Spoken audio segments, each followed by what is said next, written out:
Mastering eye contact is essential for effective communication, though it requires practice to find the right balance. Too much can seem aggressive, while too little can appear timid. To ease into it, try looking at other parts of the person's face first, or use the inverted triangle technique by letting your eyes wander between the eyes and mouth every few seconds. Remember to maintain a balance, looking away at natural points in the conversation and replacing eye contact with nonverbal cues like nodding.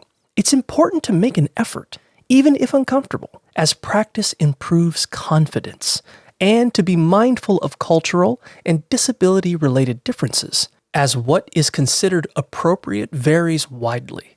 When speaking to a group, ensure you switch your gaze between all individuals, maintaining head-on eye contact to keep everyone engaged, and always focus on maintaining a balanced, self-aware conversation.